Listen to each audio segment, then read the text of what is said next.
There are places in Colorado where the mapmakers put a dot, and the rest of us put a question mark. You expect jagged peaks, aspens trembling like silver coins, and the steady geometry of mountains that have been around long enough to feel permanent. Instead, in valleys shrouded by morning ice and on mesas where the wind has learned the language of stone, you stumble into paradoxes, sites that refuse to fit the tidy stories scientists and guidebooks hand you. Picture the ordinary: trails packed by hikers, weathered barns, a picnic table with an abandoned thermos.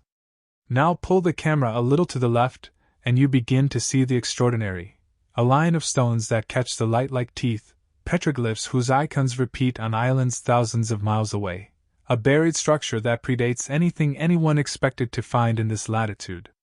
The contrast is the hook. We come to Colorado for the familiar, outdoor recreation, clear skies, ski lifts, but some places here whisper older tales, composed in a language science still deciphers with squinted eyes. This script is an invitation and a challenge. I'm going to take you across mesas and river bends, into subterranean chambers and across plateaus where the wind seems to remember names. Each site we'll visit has been measured, dated, argued over, and in some cases ignored. For each mystery we'll meet the hard facts, calibrated dates, artifact inventories, soil samples, then step into the realm of competing theories, trade networks and migrations, ritual landscapes, hoaxes, misdated stratigraphy, and sometimes the suggestion that we're missing a whole chapter of human movement. I won't pretend we have answers where there are none.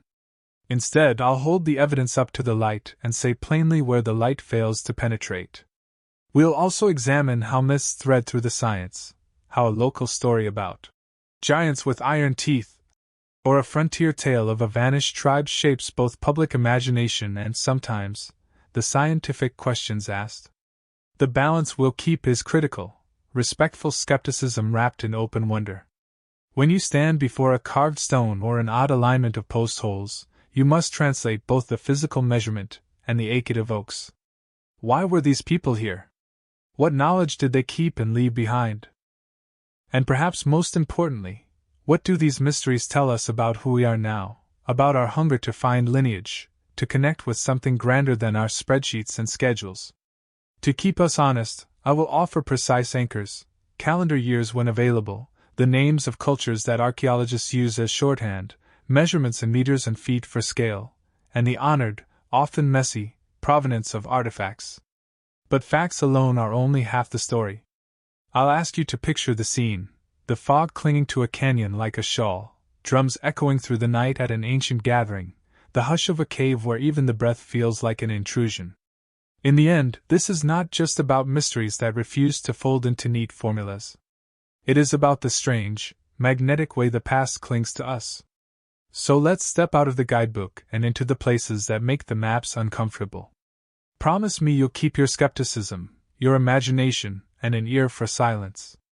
We are going where the evidence ends and the questions begin. The first place to which we'll travel is a high, windswept plateau where the bones of stone refuse to sit quietly under classification.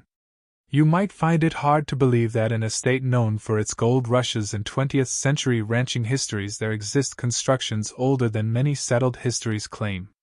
In a shallow valley, ringed by stubby pines and a horizon of serrated ridges, archaeologists uncovered the foundation of a structure whose scale should have written its own story: multiple concentric plazas, earthworks cut with geometric precision, and stratified layers containing charcoal that, when radiocarbon dated, pushed the active use of this site further back than expected, into the abyss of a calendar that rearranges regional timelines. The measurements are precise: post holes arranged at intervals of 3.2 meters, a central pit 2 meters deep, and a surrounding embankment whose slope argues for deliberate construction rather than the accidental accumulation of windblown soil. But here's where it gets tricky.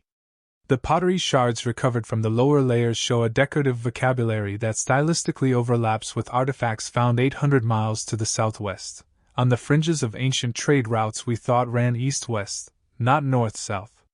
Raw material analysis, trace element signatures in the clay, points to a source outside the valley.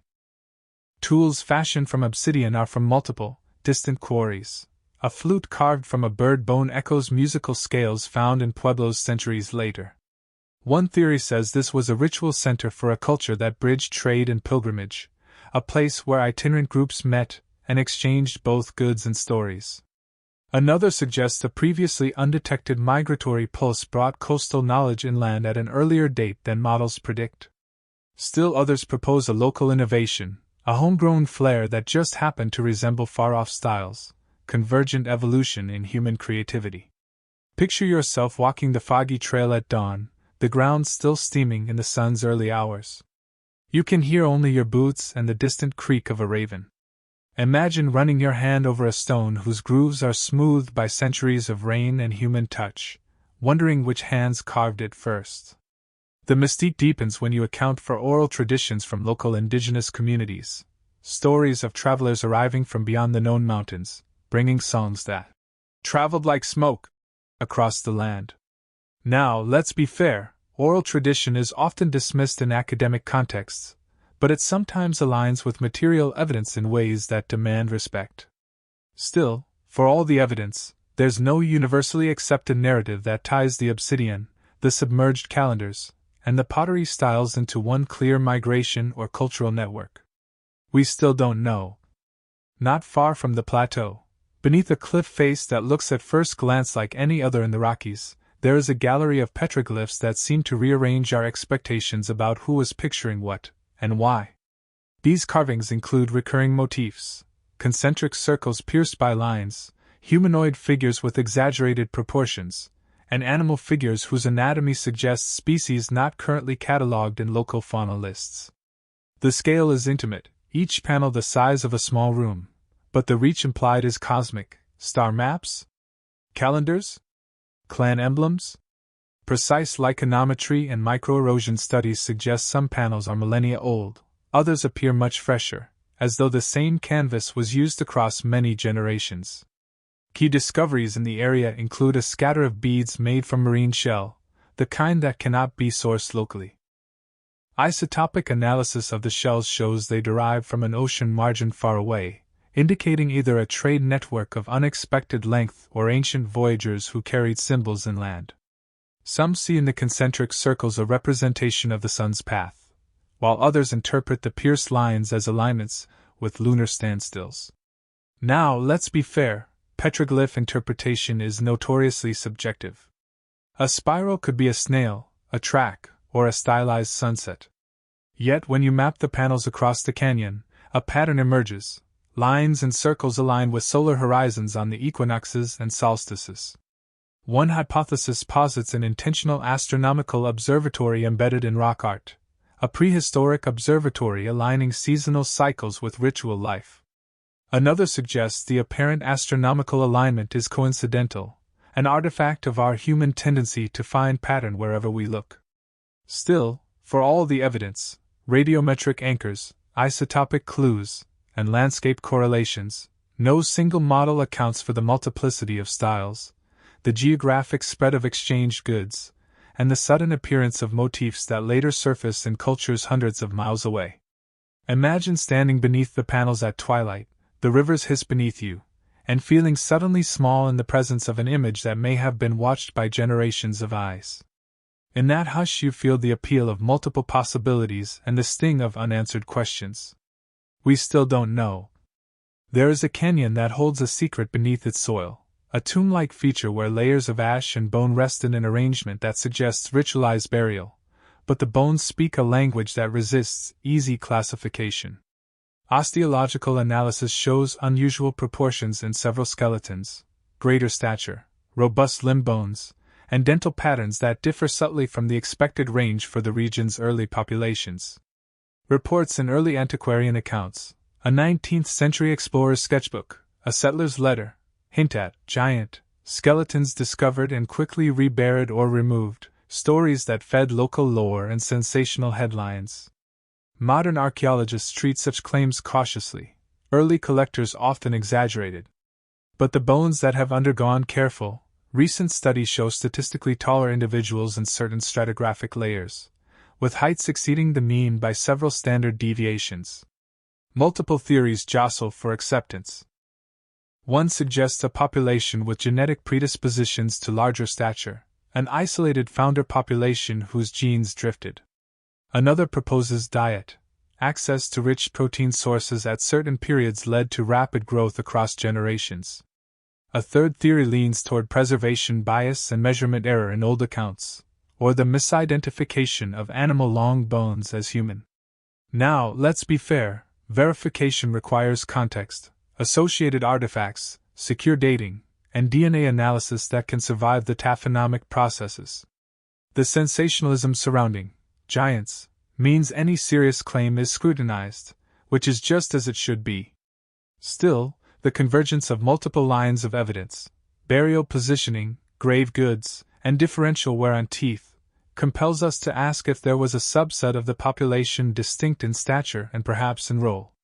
Picture yourself pacing the low-mounted grave, the wind tugging at the sagebrush, imagining a funeral procession where drums mark time and a long figure is lowered by hands that remember how to hold ceremony.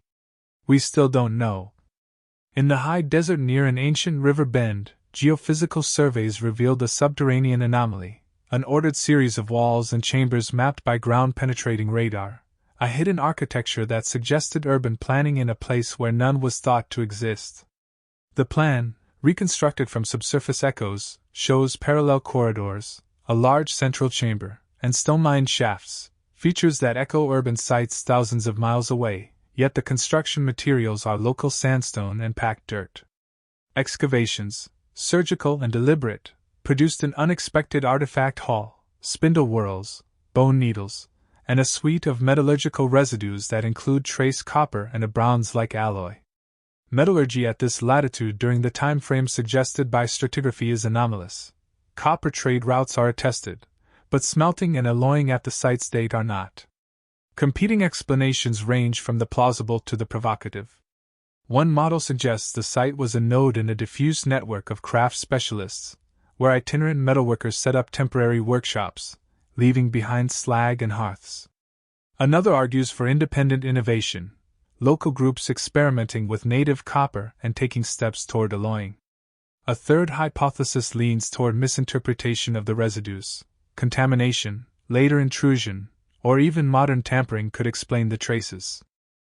Now, let's be fair, the stratigraphic integrity of the shafts is the fulcrum on which these theories pivot.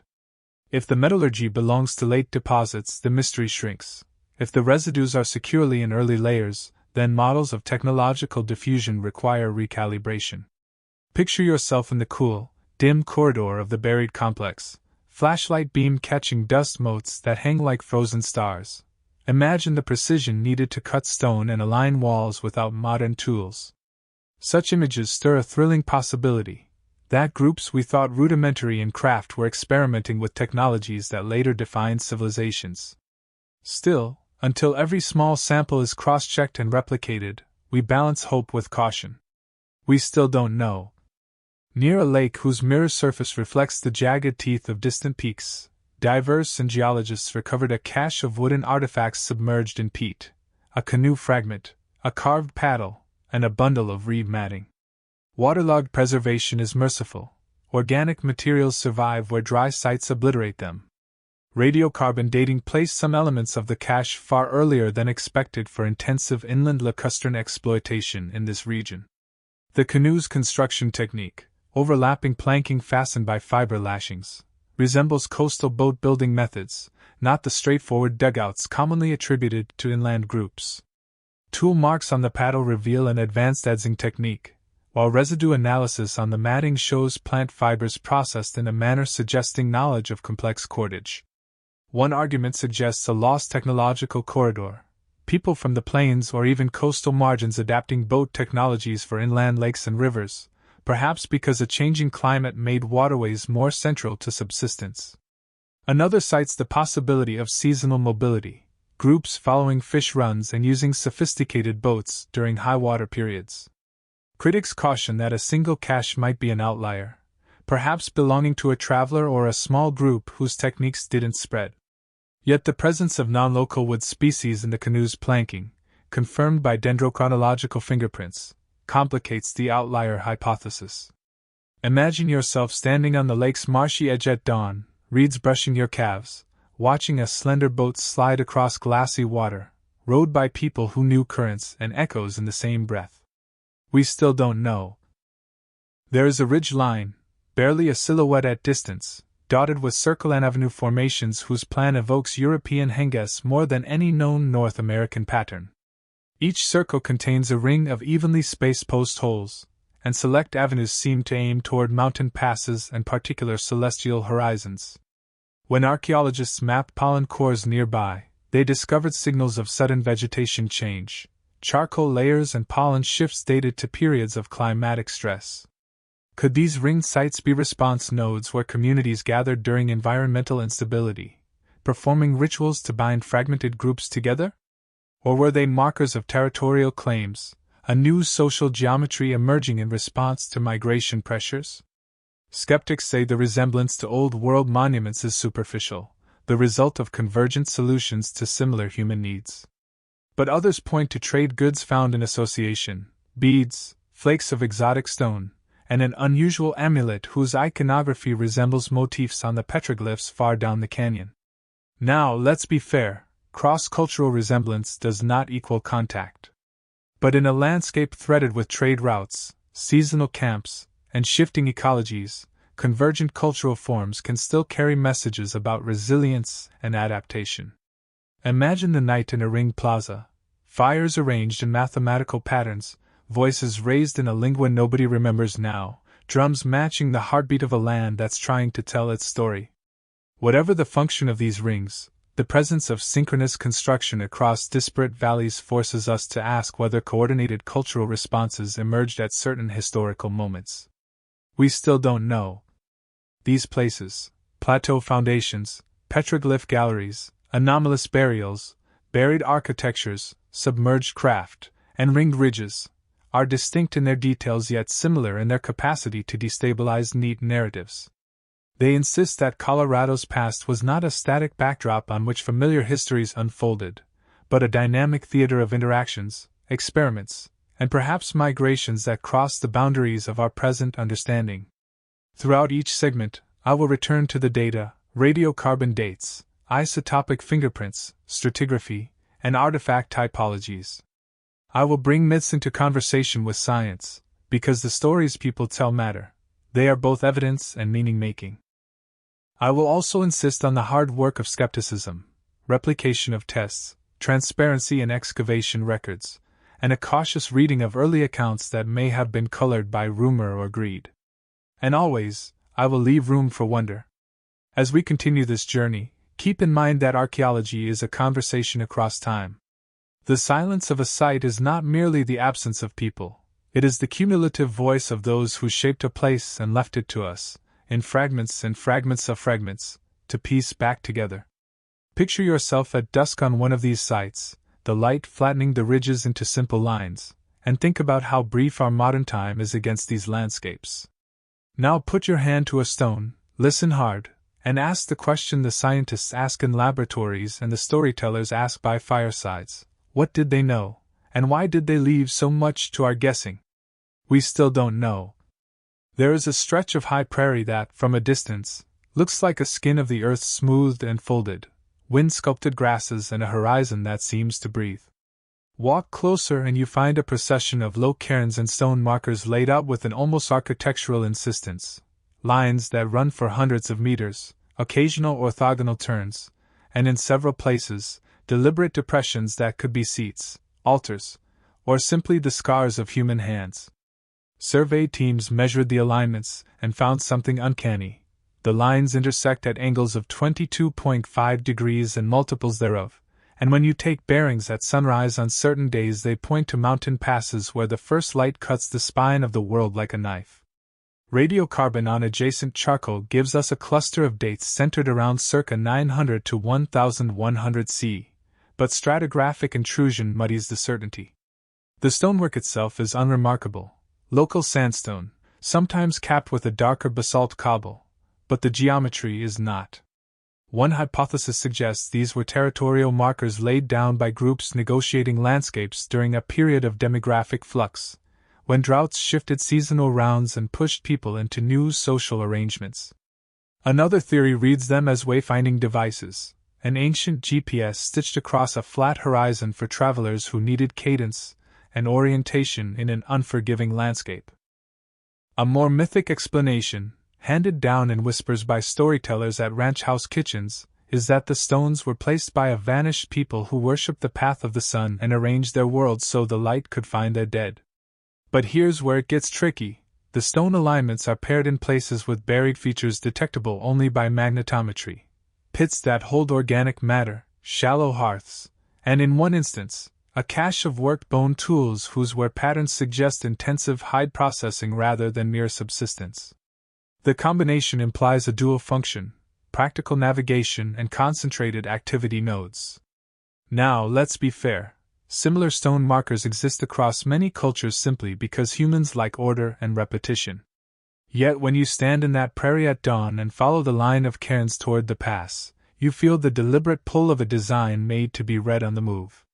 Picture yourself trekking with a small caravan, winds tearing at your cloak, eyes trained on the markers as if they were the teeth of a compass. The reflective insight here is plain. Whether they were way stations or ceremonial lines, they map social intent onto the land, and act as human as naming a child. Still, for all the angles measured and the hearths logged, we still don't know.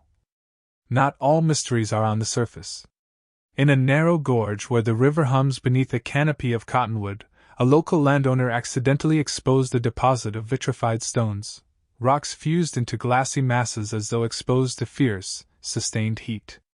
Vitrification in architecture is a phenomenon noted in other continents, sometimes associated with pyrotechnic destruction of fortifications or unusual industrial processes. These glassy masses here are irregular, with flow lines and bubbles, and when geochemists tested them they found high-temperature minerals consistent with melting temperatures above 1000 degrees Celsius.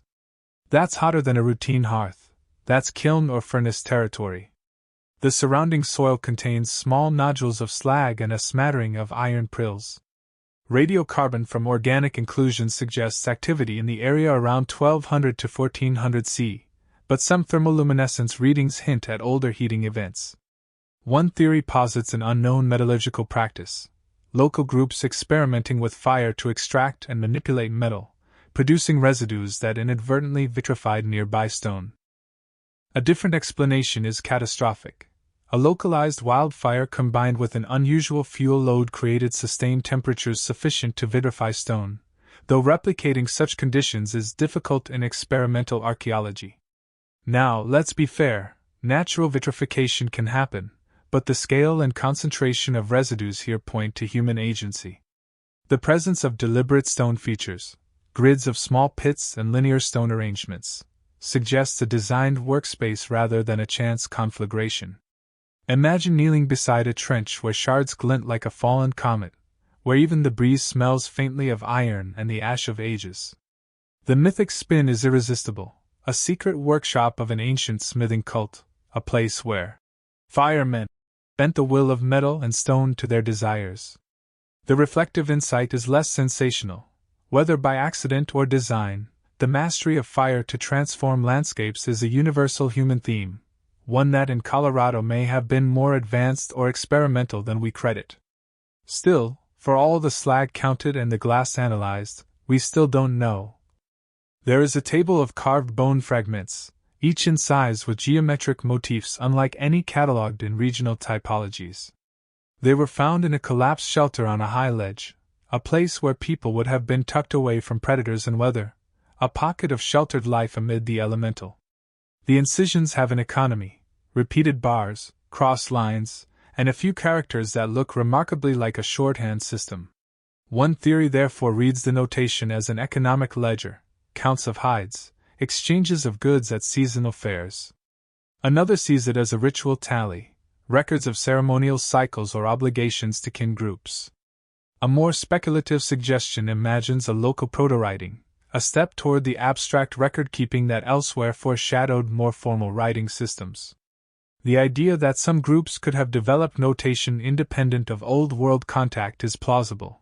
Humans everywhere invent counting when needed. Picture yourself peeling back the tarp over that collapsed shelter, finding the slate of bone, and tracing the grooves with a careful fingertip, as if those lines could whisper trade and weather and sorrow back into being. The reflective insight.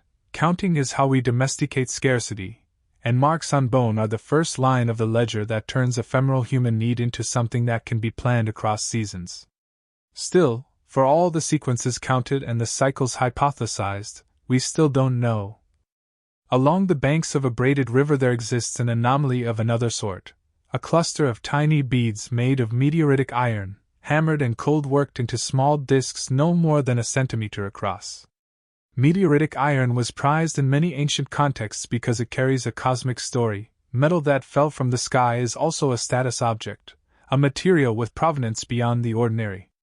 Analysis shows high nickel content consistent with meteoritic origin, and microstratigraphy indicates the beads were buried in place, not later intrusions. How did such rare material end up here? One popular idea is trade. Someone along a long-distance chain acquired fragments of a meteorite fall, or the meteorite itself, and distributed small pieces as prestige goods. Another hypothesis imagines independent discovery.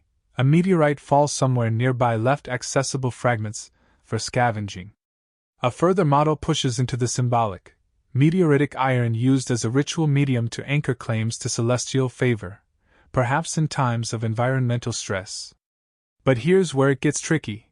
The beads are found in association with child burials and miniature hearths, suggesting a domestic or funerary use rather than elite display.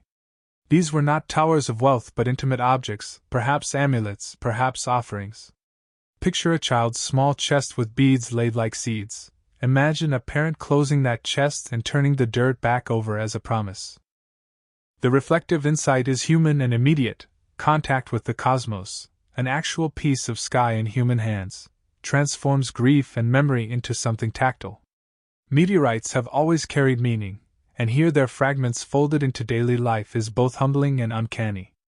Still, for all the elemental tests and the tenderness of the burials, we still don't know. One of the most unsettling discoveries is a short inscription on a slate slab found in the debris of an eroded knoll. The script is not immediately legible. It is logographic, with repeated clusters and what looks like an early attempt at syntactic grouping, a small box-like sign followed by a looped motif, a string of dashes and then a final hooked flourish.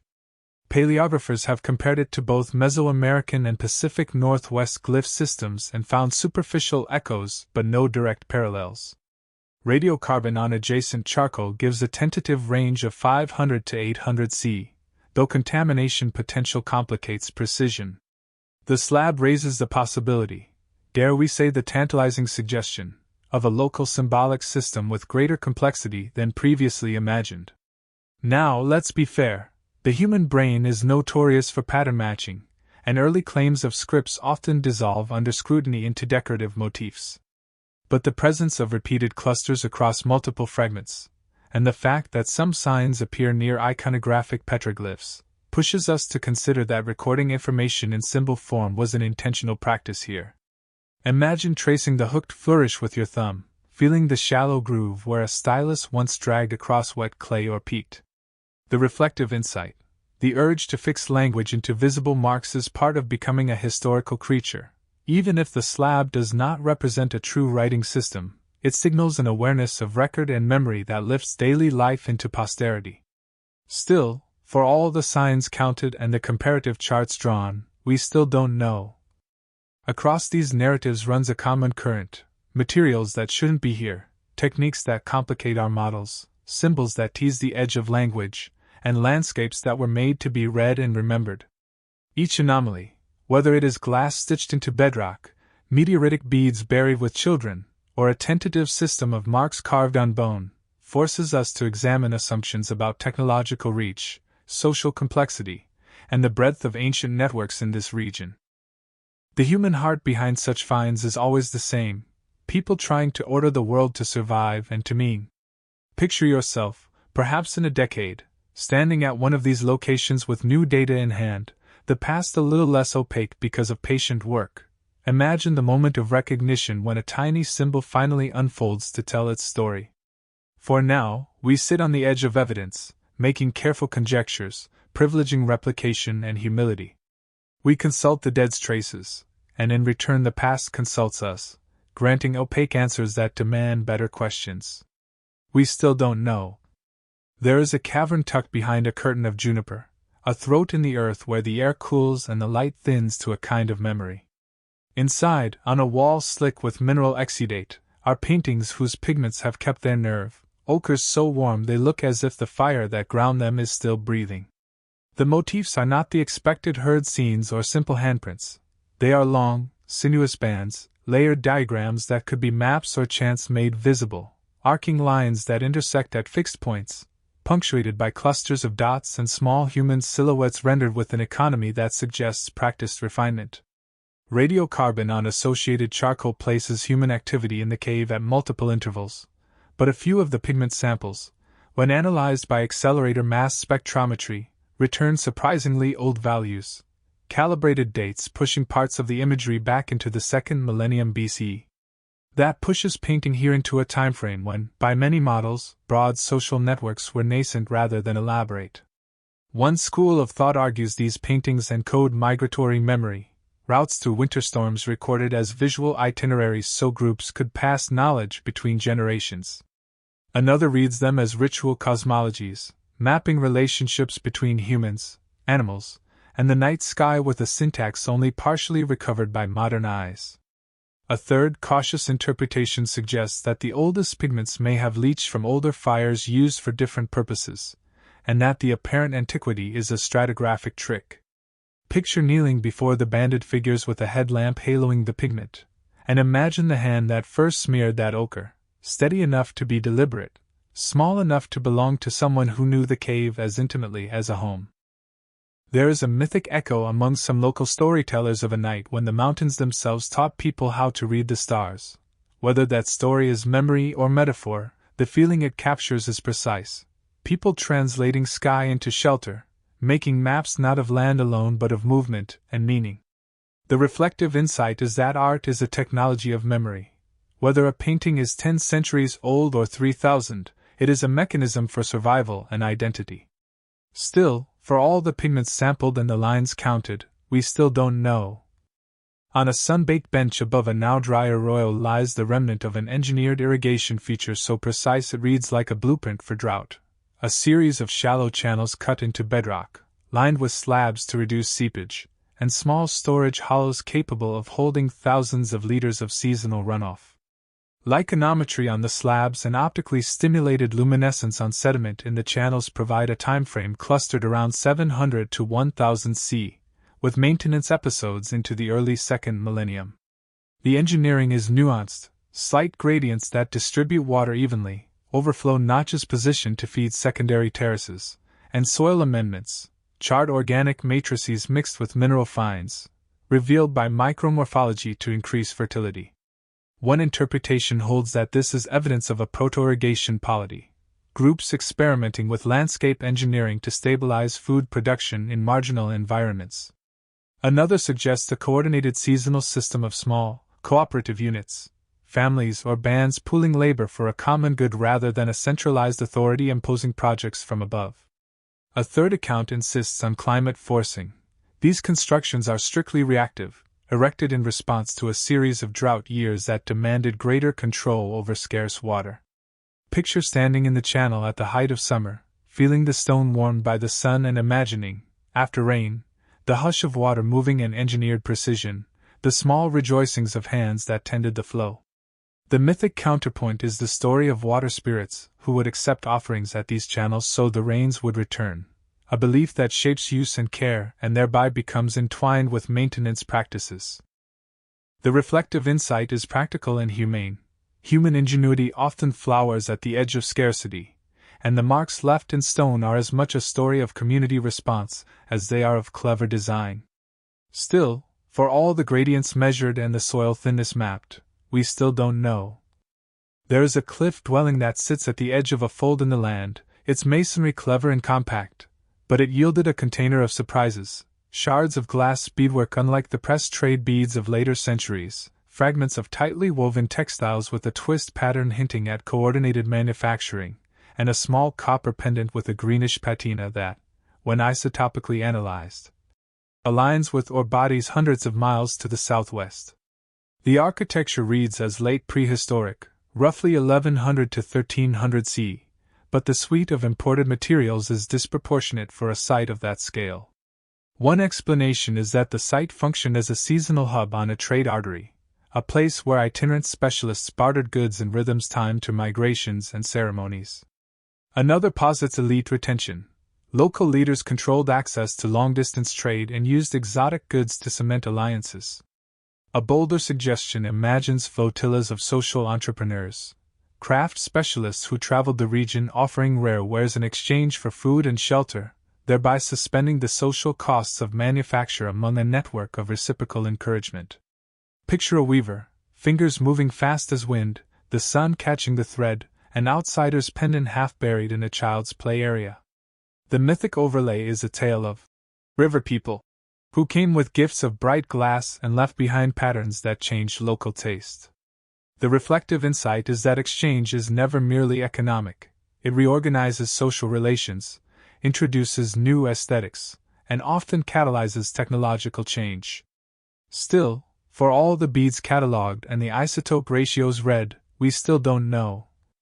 In a remote ravine, researchers found a cache of carved stones, small, palm-sized, and incised with animal forms that defy local taxonomies, beasts with extra limbs, birds with oddly forked beaks, and composite creatures that blend mammal and fish. Stylistic parallels, tenuous but intriguing, appear in artifacts on the Pacific coast and even into the Great Basin. The question becomes how iconography traveled. One model suggests long-distance shamanic networks, spiritual exchange systems where ritual imagery crossed via travelers rather than bulk trade. Another posits the spread of narrative templates via seasonal gatherings, story motifs handed from camp to camp until they hybridized into new local forms. An audacious theory even speculates that these composite beasts are mnemonic devices encoding ecological knowledge, warnings about hybrid landscapes where flood and drought produced unexpected ecological combinations. Picture a storyteller, face lit by a small flame, passing a carved stone from hand to hand while narrating a cautionary tale about an animal that eats both fish and grass, an image whose practical import is as high as any morality tale in a fragile ecosystem. The reflective insight here is that myth and ecology intertwine, stories become guides to survival, and their imagery can travel further than a single group's seasonal range. Still, for all the comparative typologies and the careful petrography, we still don't know. In a narrow valley ringed by pinyon and juniper, a recent ancient DNA study on preserved human dental calculus, tiny mineralized plaques that trap microscopic dietary and microbial signatures, revealed a puzzle. The oral microbiomes in a subset of burials differ markedly from those in contemporaneous sites, showing affinities with populations previously sampled far to the north. Coupled with strontium isotope ratios suggesting non-local childhood residence, the genetic hints open the possibility of small-scale population movements or far-reaching fosterage practices that brought individuals into new kinship spheres. One hypothesis frames this as episodic mobility, individuals moving with marriage ties or trade obligations and settling temporarily in hospitable valleys. Another interprets the data as evidence of earlier, long-distance kinship networks, perhaps anchored by marriages that linked clan groups across ecological zones. Skeptics caution that small sample sizes and diagenetic alteration can distort ancient DNA signals, and that present comparisons are limited by the patchy nature of reference datasets. Picture a young person arriving in a valley of strangers, their teeth carrying the microscopic ghosts of a childhood diet far away. Imagine the social negotiations around acceptance and the practicalities of feeding a new mouth. The mythic resonance is in stories of chosen ones who crossed thresholds between peoples, bearing songs and recipes that transformed the host community. The reflective insight is that movement of people has always been episodic and relational, not always mass migration but sometimes a lattice of personal relationships that bind places together. Still, for all the isotopes measured and the genome sequenced, we still don't know. There is a ravine where, beneath a pale ledge, excavation revealed an unexpected feature, a compact mound containing agricultural seeds charred in situ, including a species of barley whose morphology matches varieties thought to have been domesticated elsewhere in North America at a different date. The grain's husk microstructure, examined under scanning electron microscopy, suggests either a local domestication event independent from better documented centers, or the early arrival of domesticates through exchange. One line of explanation sees this as proof that plant knowledge diffused widely and earlier than many models allow, seed packages moving with itinerant gardeners and being trialed in favorable niches. Another reads the find as the relic of experimental cultivation, an adaptive strategy during climatic fluctuations that demanded reliable starches.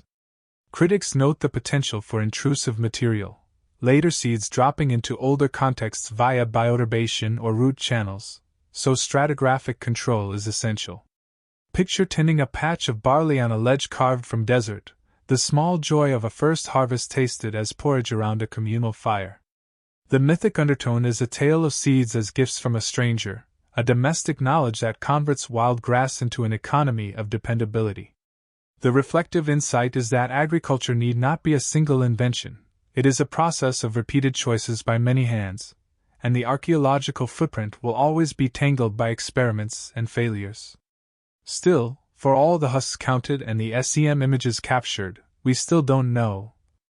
Each of these vignettes, cave paintings with ancient pigments, engineered channels that speak to drought responses, cliff dwellings with unexpected trade items, carved stones bearing composite beasts, ancient DNA that hints at quiet mobility, and ledge gardens with controversial grains, adds a thread to a larger tapestry.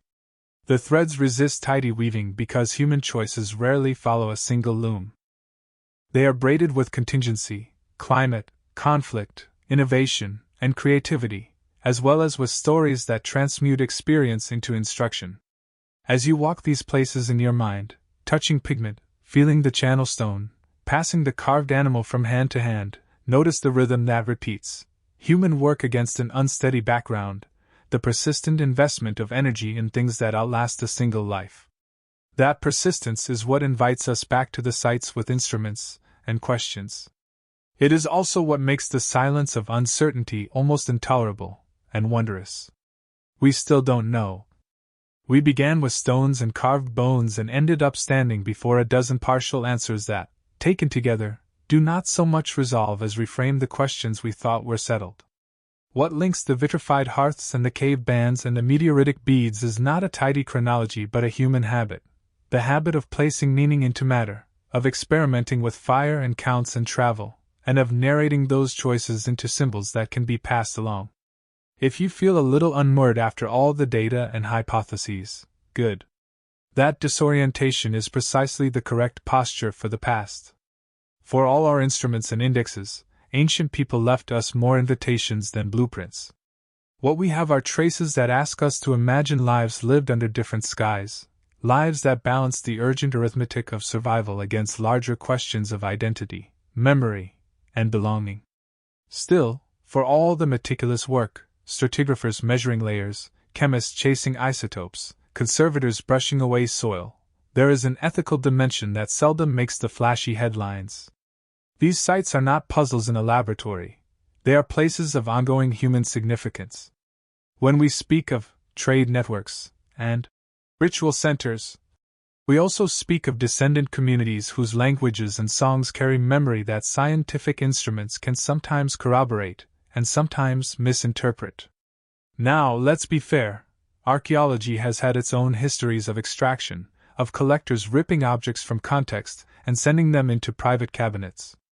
In the last decades, a corrective has been building, collaborative projects, community-led stewardship, and a recognition that knowledge is best pursued with, not simply about, living people.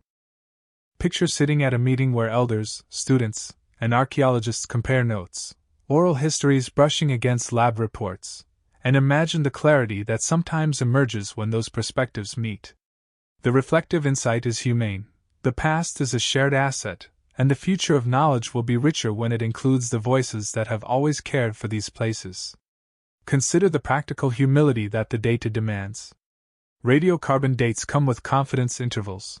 Isotopes tell of movement but not motive.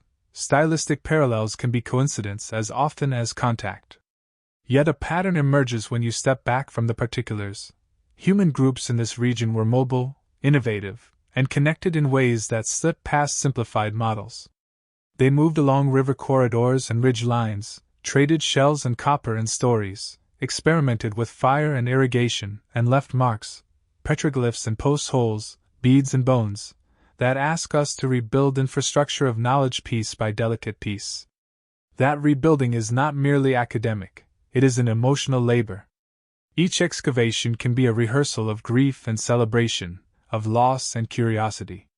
Imagine watching students unearth a child's bead and feel a room of people, some tearful, some joyfully surprised, recognize a personhood across the centuries.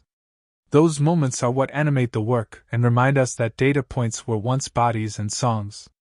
We must also reckon with the seductive lure of myth. There is pleasure in imagining giants who walked the standards of the land, voyagers who paddled inland like a dream, or secret smiths who melted stone into glass. Myth comforts and complicates.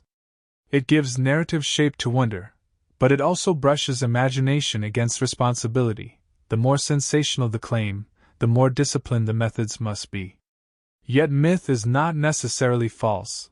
It can be encoded memory, an oral condensation of an ecological event, a climatic crisis memorialized as a tale of giants, or a sun-aligned stone row remembered as a people's covenant with light. Rehearse the humility again. When myth and measurement converge, remarkable insights follow. When they diverge, the clashing stories still teach us about how people remember, and why they tell certain tales. So where does that leave us, as listeners, viewers, and possible participants in this conversation? It leaves us privileged with curiosity, and obliged to patience. The technological trajectories we hypothesize, metallurgy budding here, notation flickering there, ocean-derived shells arriving through channels both direct and convoluted, are models that demand verification. They invite future work, more careful sampling, better community partnerships, new comparative databases for ADNA and isotopes, and experimental archaeology to reproduce vitrification and irrigation practices. But beyond the lab, there is an invitation for us to engage with place differently. When you hike a ridge that bears a ring of posts or stand before a petroglyph panel with the hush of a canyon around you, you can carry a double vision, the site as an aesthetic scene and the site as a palimpsest of human enterprise. Both views are necessary. Both deepen appreciation. Both guard us against reducing an entire people and their decisions to a single sensational sentence. And because these places were lived in, because they were messy and adaptive, our narratives should be too. Some of the explanations we've entertained are prosaic: trade, migration, climate response. Some are ambitious: independent innovation, regional networks that crisscross what we assumed were insurmountable barriers. Some flirt with the mythic, not to deceive but to acknowledge the symbolic weight of objects that glint like stars or the awe of a meteorite fragment held in a child's hand. The truth may not reside wholly in any one of these categories. It may be braided from several. That braided truth speaks to human versatility. Picture a community that, over generations, borrowed a weaving technique, adapted a water channel design, and kept ritual marks on bone because they were useful, practical memory made portable. There is humility in such hybridity because it resists tidy root and branch stories and instead celebrates mixtures. There is also a moral imperative. As development pressures grow, as climate changes reshape hydrology and the rules of land use, many of these fragile sites face new threats: erosion, looting, inadvertent destruction by infrastructure projects. We are not merely spectators of history, we are stewards of its remains.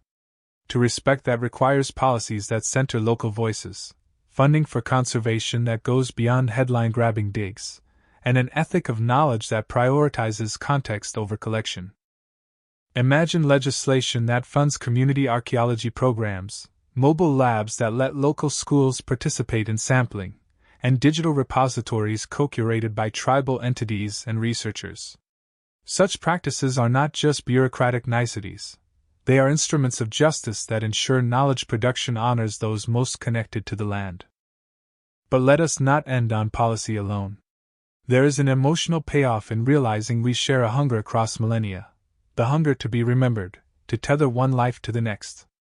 Whether it is a carved stone that captures a ritual, a bead buried with a child, or a line of cairns pointing toward a pass, the gestures we excavate are acts of communication. They say, in their own nonverbal way, "We were here. We organized our lives, we made technology, we counted seasons, and we cared enough to leave traces." That recognition is not merely academic, it resonates because it is deeply personal. When you feel that resonance, you understand why the past matters. It habituates compassion for those who came before and sharpens attention to those who will come after. So what should you do with these stories now that you have heard them? First, carry an attitude of generous curiosity.